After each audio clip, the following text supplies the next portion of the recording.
about there's something about my makeup that, you know, figuring out things and statistics and applying them in a real world setting, is something that I like to do. A lot of people don't like to do it because it's tedious. It's not sexy. It doesn't look good, but I like doing that stuff. So, oh, live. Hold We're up. live. We just went Facebook Live, Ken. Hey Facebook, for all of Ken Zen's friends on Facebook and all of mine here. Welcome to the stage today. An actor, screenwriter. He's done agent work.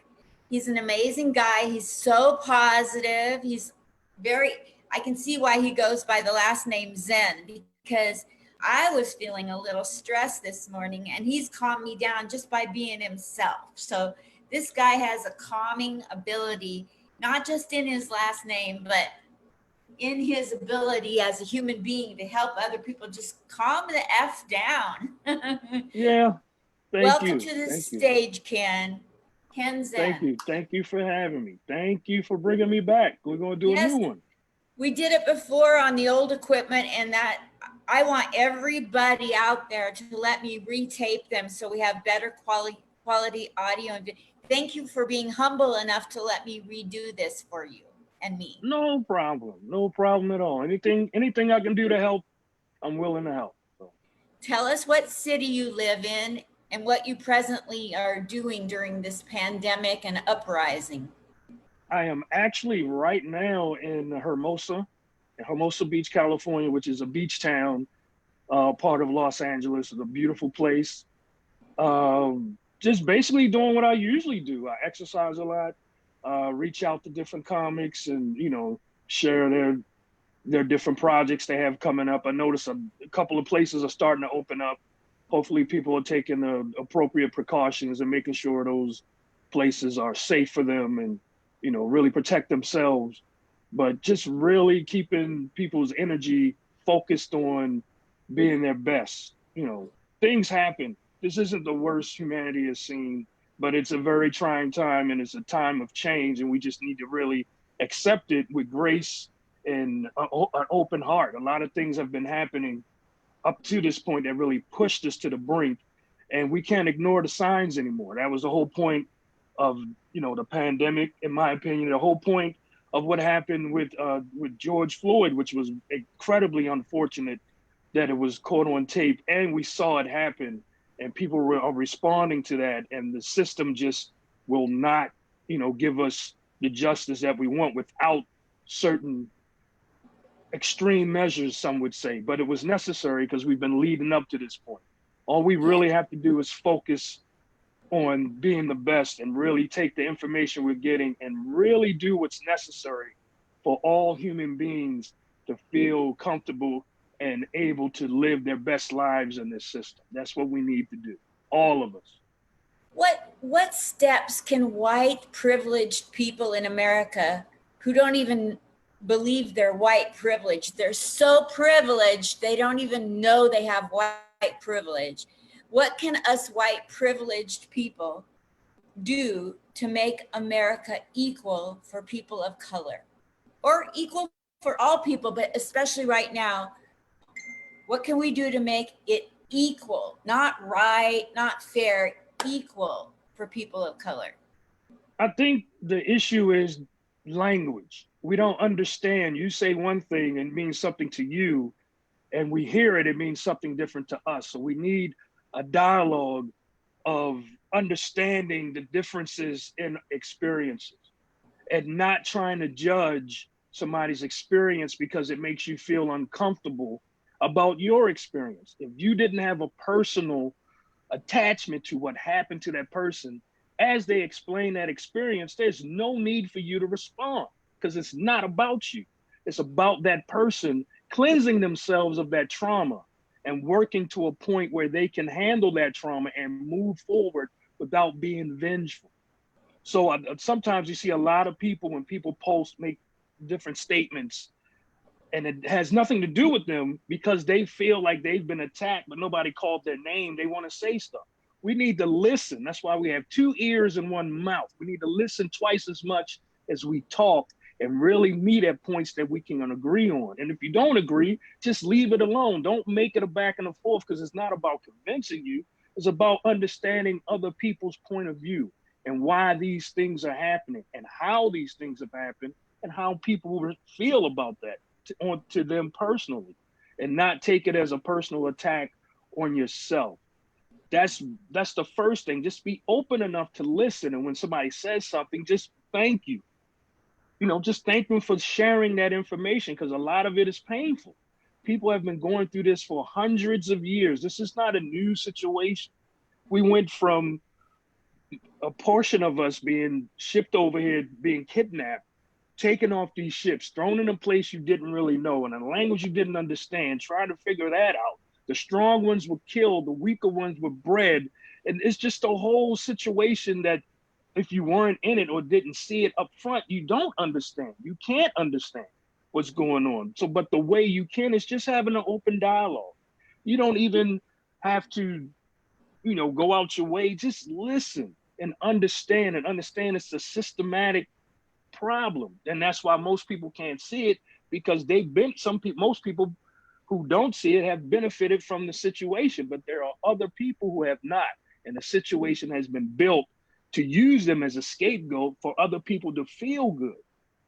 So once we get to a point of dialogue, then we can go beyond that. But first, the dialogue must start, and just opening up and reaching out to people. Hey, how are you doing? Has anything like that happened to you before? And don't get upset if they don't want to share with you, because it's very, very traumatic. And once they get to a point where they can, then allow them to say what they need to say. Allow them to express it as they need to express it. Once that's done, depending on what's said, then you move forward. I can't really suggest specifically what you should do, but the first thing you should do is have a dialogue. Everything starts with the dialogue. So. I like that a lot, Ken. Thank you for sharing that. Mm-hmm. So I feel I told you I'm white, Mm-hmm. but I feel that in America, it's a sham to have a constitution and all these documents in in Washington, D.C. that say all people were created equal. What a sham. Yes, because they didn't include the natives that were already here or the people that they brought here. They weren't seen as part of this American experiment. And that's the first thing that we need to get around. We need to accept that that's what it is, and work to change that whole perception. The system is built to say that we're not human. The system is built to say that we don't have protection under the law. That's what needs to change. And the dialogue will help lead to that. That's why the protesters are out there and making their case to the public, because for years, for centuries, people have been saying these things, and there's always been, give it time. If you look back, the founding fathers, so-called, of this country had this issue and spoke about it as they were writing the Constitution, and decided to kick it down to the next generation. We're not enlightened enough to do this, because they knew the things that they put in place, they wouldn't be able to deal with it if it happened to them. And most of these people came from countries where they were persecuted, but then they came here and did the same thing that was done to them. So we have to understand that there's a big difference between justice and vengeance. And if you don't get justice, then people will get vengeance. And we want to stop that by having a dialogue and really understanding why people feel the way that they feel. There are some people you're not going to be able to change, but most people you'll be able to open their eyes, and you can start working with them to build something more humanistic, more spiritual based, not based in money. Most people claim that there is a mystery God, or they believe in this and believe in that. But in this system, God is spelled M-O-N-E-Y, period. Regardless of what you think or how you do, how much money you make determines how far you get in the system. And that should be not a part of the equation. It should be just a tool you use to maneuver through this situation. And that's the problem. We really need to attack our attachment to money as a personality enhancement or humanity sustaining system, and it's not. It's truly breaking down this system. You hear all the time that this is the greatest system in the world, and this is the greatest country in the world, and that's BS. There have been civilizations on this planet that have lasted hundreds of thousands of years. We know this. And they've been through all kinds of trauma and traumatic situations, and we're able to rise above it and adjust as they need to. This one rose faster than any civilization ever and will end faster than any society ever, just because of our greed and our disattachment to being in nature, disattachment to what's happening around us. You can see how we respond to this pandemic, the ways that we have been taught how to heal ourselves. They're throwing that out the window and telling you to do these other substitute things that do not enhance the natural ability of the human animal. It actually makes you weaker, but you have to do what you need to do for your comfort zone. And a lot of people are system-based, but this system is running us into a wall, and we have to change it and base it on human spiritualistic principles. And that's just part of the work. This country, I'm an American. I'm a proud American. I served my country. I'm not proud of the actions from the very beginning, because from the minute we got here, we stole, we raped, pillaged the natives that were here. So, it was ill-gotten gains from the beginning. True. And I think that we need to get back to the very beginning foundation of our country and have a dialogue about the way we started wasn't right, and we need a fresh start where all people are equal. We've never made things up properly to people that we have treated incorrectly. And, giving the natives an area to have reservations and casinos and money per month, I don't know if that anything can ever make up for what we did. That's all great, but it's also telling them this is where you belong. This is where you should feel comfortable rather than here. Go over there. So I don't know how they perceive that. And then what have we done to make up for all the years of slavery and torture that we've done to people of color?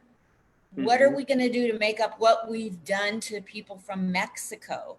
What, the list goes on. We brought people over here from Ireland and made them build New York, we've taken advantage of so many groups of people. And that's embedded in us and bred in us from the very beginning. And there's this attitude that we're better than somebody else. Nobody is better than nobody else. I don't care if you've got leprosy and you're purple as the purple people eater. Nobody should think that they're any better. And people with disabilities, people with mental issues, they're seen as lesser. I grew up being funny, and I was thought of as lesser in the 50s because I was funny. I was wired differently.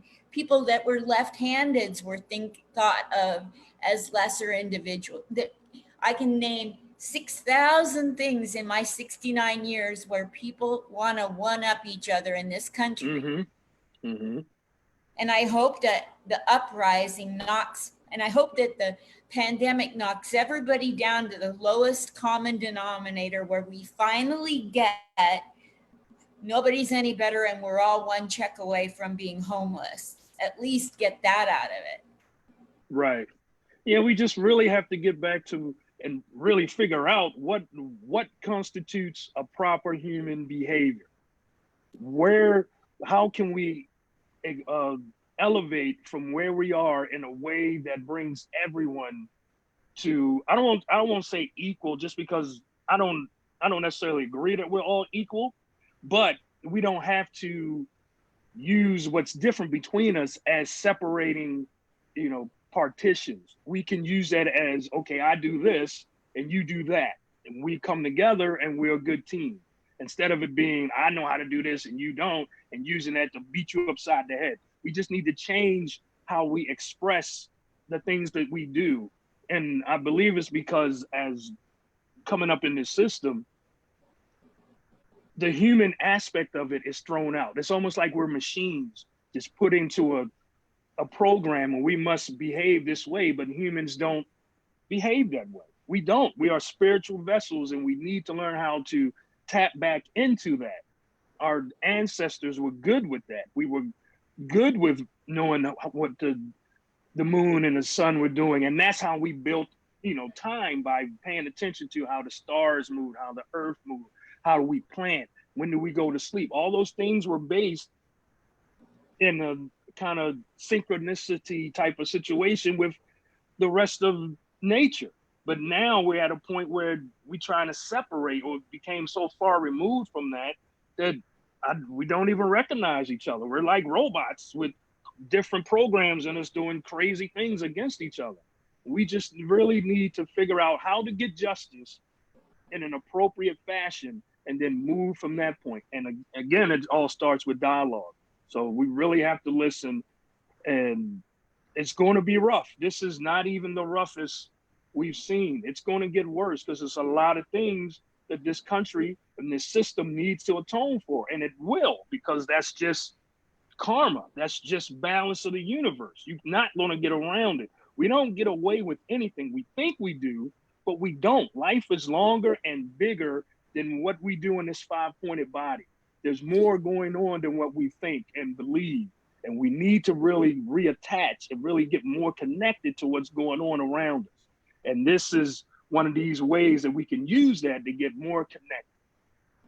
What do you have to say to those of us who are white and privileged? I don't think you can be white and not be privileged in America. So I'm just going to use those two words together. What do you have to say to us white, privileged by birth people in America who never stand for racism, but have never solved it? I mean, we sit there and we say, I've never stood for it, but we have, because we haven't changed it. We as a collective group, we can listen, but I see racism. I sat and thought about it. I was in tears the other night, and I sat and thought about, I actually put myself in your place. What is it like to be Black in America?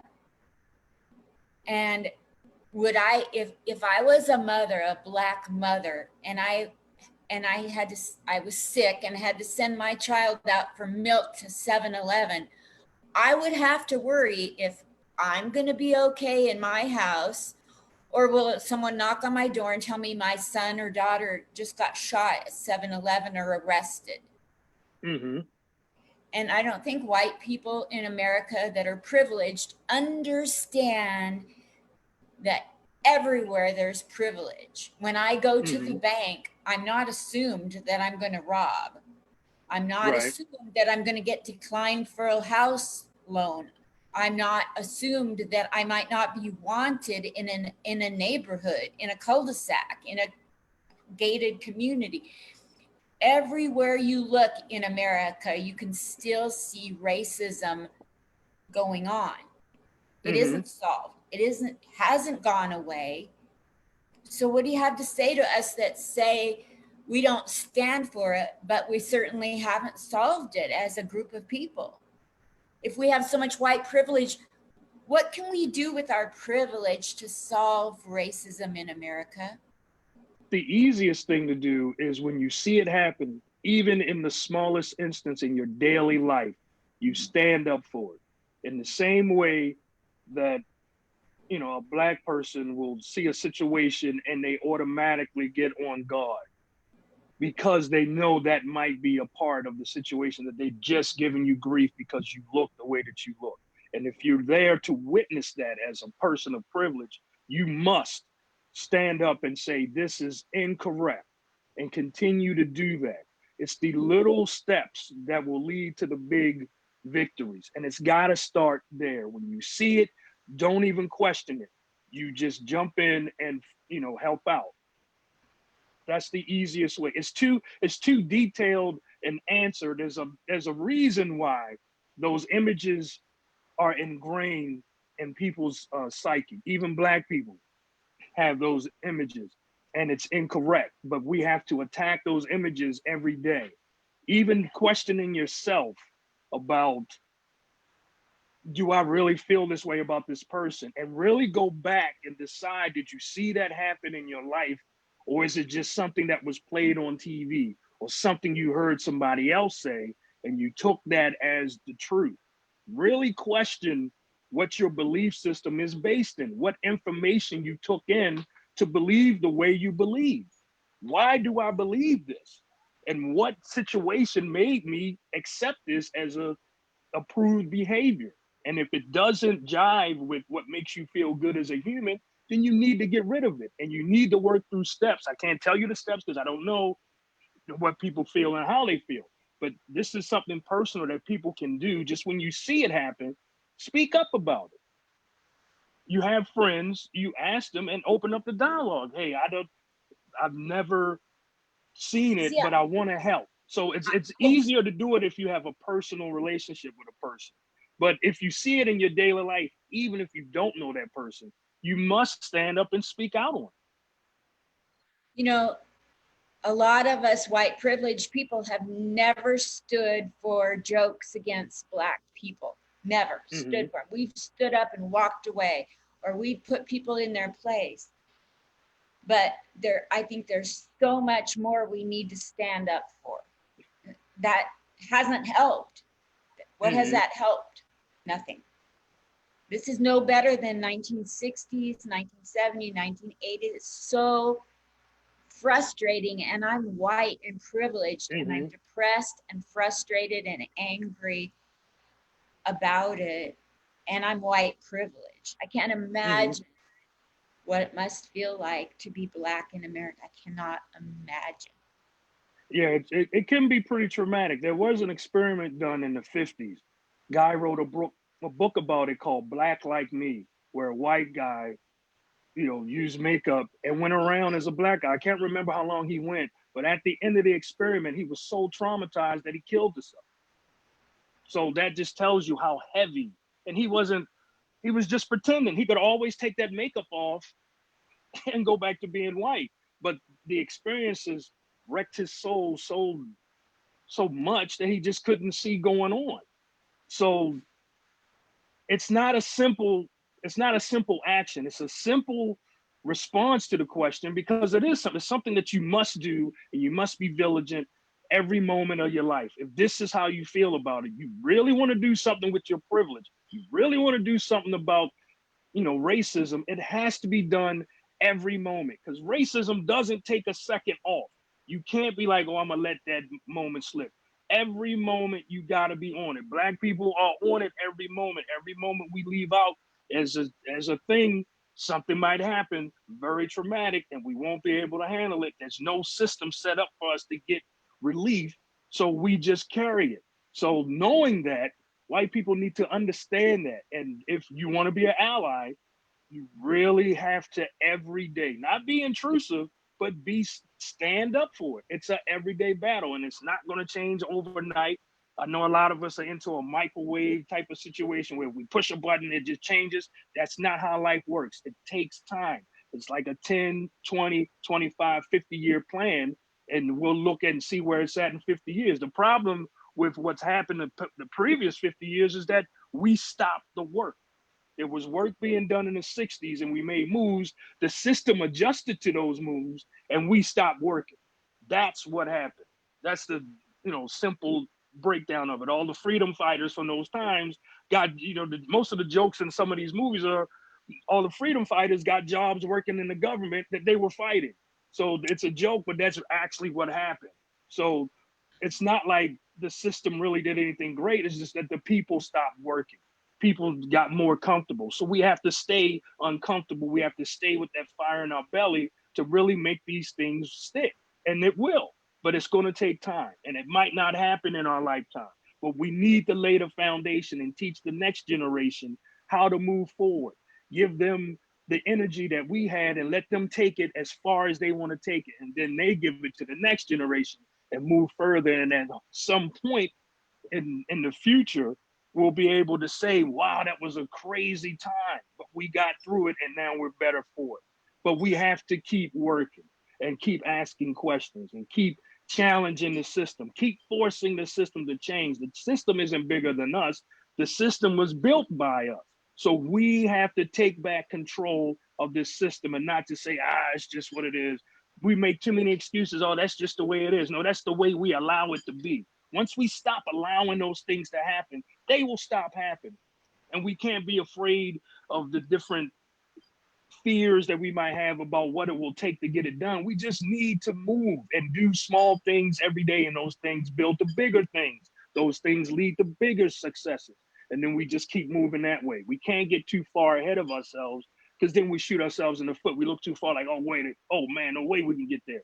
But if you take one step at a time, you just get more confident with each step, more confident with each challenge to really, change it and make it better for everyone.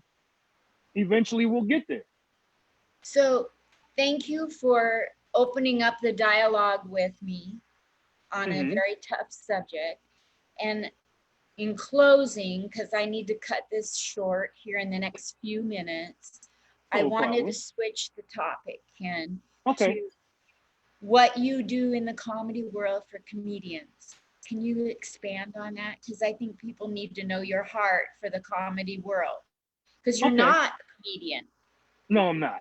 I don't have the bravery to go in front of the microphone with no music accompaniment or no.